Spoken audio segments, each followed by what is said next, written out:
Hello, my name is John, and welcome to Chorip Daily News. Industry players believe that the exemption of duty on ferronickel and the continuation of zero duty on ferrous scrap and poor nickel will keep the Indian domestic stainless steel sector competitive. Additionally, the exemption of custom duties on 25 critical minerals will enhance domestic refining and processing, aligning with the Atmanirbhar Bharat vision for self-reliance. The government's support for research and development in nuclear technology is also seen positively, as it will provide clean energy to energy-dependent sectors, boosting India's competitiveness in emission-sensitive markets like the European Union.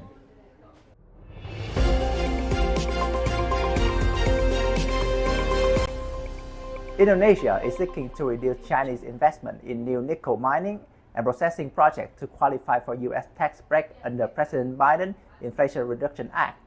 The act, effective from 2025, excludes EV-containing batteries and critical minerals like nickel sourced from foreign entities of concern, including companies with over 25% Chinese ownership.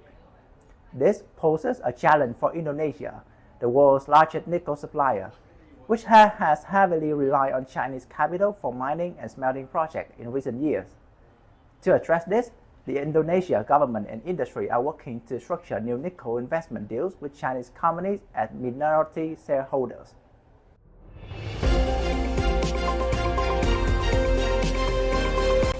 Copper prices increased slightly by 0.08% to $796.65, supported by a drop in inventories monitored by the Shanghai Futures Exchange, reaching a two-month low of 301,203 tons. Despite China's weaker than expected economic growth and a key leadership meeting suggesting policy continuing instead of significant changes, copper prices experienced a modest rise. Citi Research forecasts that copper prices will face near-term uncertainty, but predict a recovery to $9,500 per ton within 3 months and an increase to $11,000 by early 2025. The Indian Ministry of Steel has developed a roadmap for decarbonizing the steel industry, which will soon be open for public consultation, according to Steel Secretary Nagendra Nath Sinha.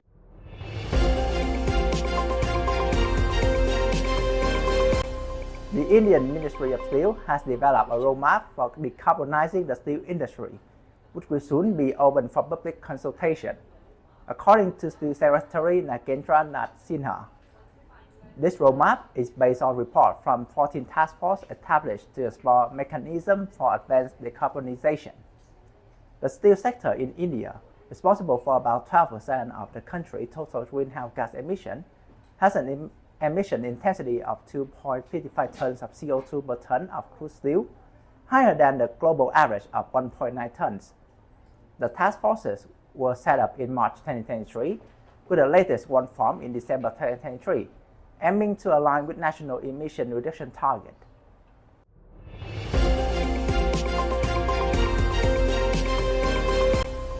French miner Eramet had raised its full-year core earnings outlook due to a surge in manganese price, despite challenges in the nickel market contributing to a 27% drop in first half adjusted EBITDA to €247 million.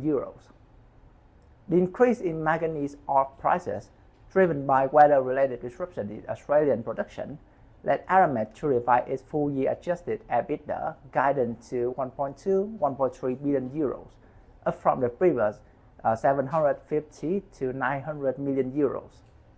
The company continues to expand nickel output in Indonesia through a joint venture with Chinese steel giant Tsingshan, although it lowered its full-year sales target due to permit issue for lower content ore. Eramet subsidiary SLN faced increased pressure from lower nickel prices and unrest in New Caledonia, resulting in another operating loss and significantly disrupted production.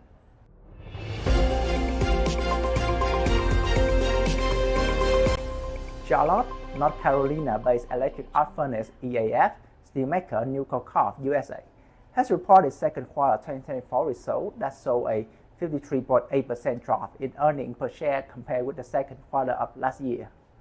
The company, which also operates the David J. Joseph DJJ network of metal recycling facilities report net earnings of $645.2 million from April through June, representing a 23.6% drop from $844.8 million earned in the prior quarter and 55.8% decline compared with the $1.46 billion earned in the second quarter of 2023.